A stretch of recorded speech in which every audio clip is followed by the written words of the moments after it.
Hai, Assalamualaikum warahmatullahi wabarakatuh. Perkenalkan, nama saya Adinda Jaulis Widya Puspa dengan NIM 7211419019.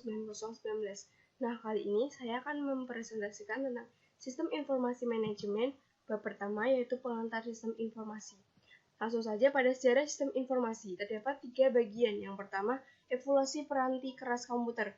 Komputer Univac 1 dipasang pertama kali pada tahun 1951 pada organisasi pemerintah Biro Sensus AS dan dipasarkan secara luas.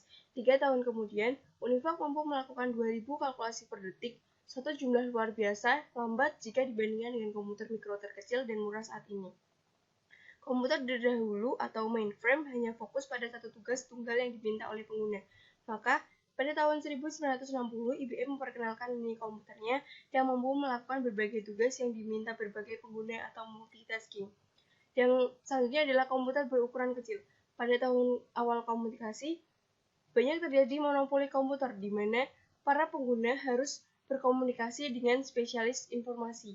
Dengan semakin populernya komputer, spesialis informasi merasa kewalahan. Kemudian memunculkan produksi komputer skala kecil disebut komputer mini atau mini computers. Kemudian muncul lagi komputer yang lebih kecil dari komputer mini, yaitu mikrokomputer, dipelopori oleh Apple and Tandy Corporation. Pada tahun 1982, IBM juga memperkenalkan komputer mikronya dengan nama komputer pribadi atau PC. Selanjutnya ada Hukumur. Hukumur ini diciptakan oleh pendiri Intel, yaitu Gordon Moore. Hukum ini menyatakan bahwa kerapatan penyimpangan sirkuit terintegrasi dari sebuah chip silikon akan meningkat 2 kali lipat setiap tahunnya. Artinya, bahwa kekuatan sebuah komputer akan meningkat 2 kali lipat setiap 18 bulan dengan mengeluarkan sejumlah biaya tertentu. Selanjutnya ada pengantar arsitektur komputer. Nah, prosesor dapat dikendalikan oleh beberapa sistem operasi.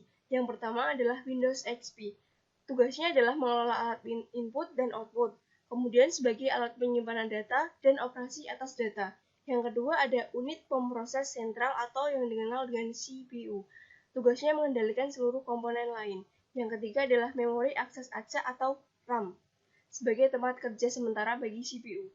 Nah, CPU dan RAM ini terdapat pada motherboard yang menjadi tempat terhubungnya semua sarana. Selanjutnya ada pengantar arsitektur komunikasi. Untuk berkomunikasi data, kita memerlukan sambungan ke sebuah modem. Modem sendiri adalah sebuah alat peranti keras yang memodulasi sinyal digital dari sebuah komputer ke dalam sinyal analog dan sebaliknya. Semakin berkembangnya jenis komunikasi, modem memunculkan jenis baru yaitu modem digital. Modem ini tersambung ke kabel, namun ketersediaan modem ini tergantung pelayanan kabel di wilayah masing-masing. Selanjutnya ada evolusi di bidang aplikasi komputer. Sistem informasi adalah sistem virtual yang memungkinkan manajemen mengendalikan operasi sistem fisik perusahaan. Nah, sistem fisik perusahaan terdiri atas sumber-sumber daya yang berwujud bahan baku karyawan, mesin, dan uang. Sedangkan sistem virtual terdiri atas sumber daya informasi yang digunakan untuk mewakili sistem fisik. Kemudian ada sistem terbuka. Sistem terbuka ini merupakan sistem fisik pada sebuah perusahaan yang berinteraksi dengan lingkungan melalui aliran sumber daya fisik. Sedangkan sistem tertutup kebalikannya dengan sistem terbuka, di mana sistem tertutup ini tidak berkomunikasi dengan lingkungan dan tidak menjadi perhatian. Selanjutnya adalah sistem pemrosesan transaksi. Sistem prakomputer memproses penggajian, persediaan, dan data penagihan serta transaksi buku besar. Proses ini yang secara alamiah menjadi aplikasi pertama komputer dan kini dikenal dengan sistem pemrosesan transaksi. Sistem ini memproses data dan mencerminkan aktivitas perusahaan. Selanjutnya ada sistem informasi manajemen atau SIM.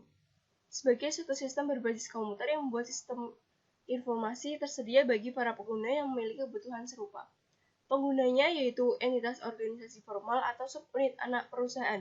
Informasi SIM ini menjelaskan yang terjadi di masa lalu, yang sedang terjadi, yang kemungkinan terjadi di masa lalu, dan kemungkinan akan terjadi di masa depan. Nah, SIM akan menghasilkan informasi melalui penggunaan dua jenis peranti lunak. Yang pertama adalah peranti lunak pembuat laporan atau report writing software, menghasilkan laporan berkala maupun laporan khusus. Yang kedua ada model matematis, menghasilkan informasi sebagai hasil dari suatu simulasi atas operasi perusahaan.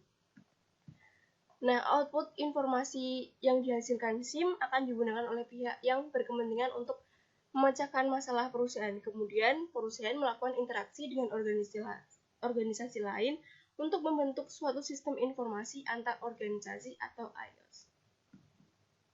Kemudian, sistem kantor virtual. Sistem ini memudahkan komunikasi antara manajer, dan pihak lain jauh lebih efisien, bahkan melakukan aktivitas kantor tanpa tergantung pada suatu lokasi fisik tertentu. Contohnya adalah email, voicemail, video call, dan lain-lainnya. Nah, sistem virtual ini saat ini menjadi tren, di mana kegiatan belajar mengajar dilakukan bersama melalui sistem komunikasi atau jaringan, tetapi tidak pada satu tempat. Kemudian, sistem pendukung pengambilan keputusan atau decision support system. Support system ini membantu seorang manajer atau sekelompok kecil manajer memecahkan suatu masalah.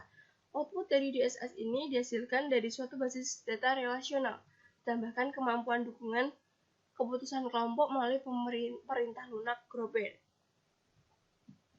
Selanjutnya ada sistem perencanaan sumber daya perusahaan atau ERP. Adalah sistem berbasis komputer yang memungkinkan manajemen seluruh sumber daya perusahaan dalam basis keseluruhan. Nah, ERP ini bertumbuh sangat pesat dikarenakan ERP dapat memenuhi masalah Y2K pada saat itu. Nah, pengguna sistem informasi sendiri tidak hanya bagi para manajer, namun non-manajer dan juga staf profesional juga menggunakan output sistem informasi sesuai kepentingannya. Selanjutnya ada manajer sebagai pengguna informasi. Di sini terdapat 3 tingkatan. Yang tingkat atas yaitu perencanaan strategis. Tugasnya adalah merencanakan strategi-strategi yang akan dilakukan. Yang tingkatan kedua adalah kendali manajemen, di mana tugasnya adalah mengendalikan manajemen strateginya. Tingkatan yang paling bawah yaitu kendali operasional, di mana tugasnya mengendalikan operasional dari strategi tersebut. Setelah itu ada manajemen dalam area bisnis. Manajer ini terdiri atas pasar, produksi, layanan masyarakat, sumber daya, dan keuangan. Kemudian ada fungsi manajemen. Fungsi ini kesimpulannya adalah yang pertama merencanakan. Setelah merencanakan apa yang ingin dilakukan, membuat organisasi yang di dalamnya terdapat sumber daya yang dibutuhkan dalam rencana tersebut. Setelah itu, mengarahkan sumber daya tersebut untuk melaksanakan sesuai rencana. Yang terakhir, tetap mengawasi atau mengontrol sumber daya agar tetap pada rencana tersebut. Selanjutnya ada peranan manajemen. Yang pertama adalah peranan interpersonal, di mana manajer harus dapat memimpin organisasinya. Yang kedua adalah peranan interinformasional, di mana manajer juga dapat menyampaikan informasi kepada atasannya maupun bawahannya. Yang ketiga ada peranan keputusan, di mana manajer harus dapat membuat keputusan dan harus dapat membuat solusi yang terbaik. Selanjutnya ada tahapan pemecahan masalah manajemen.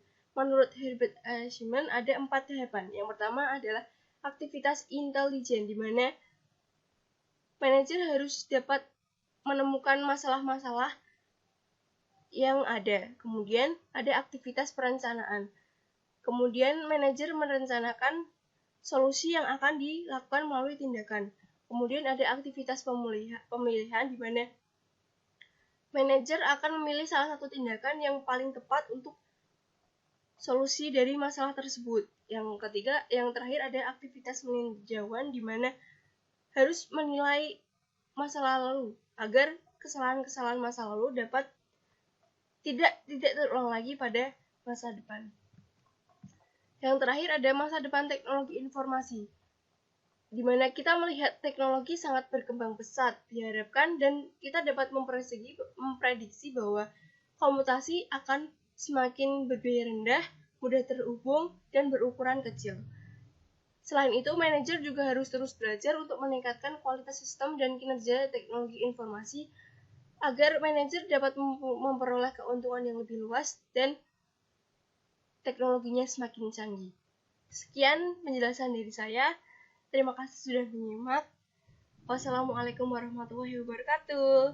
Sampai jumpa kembali.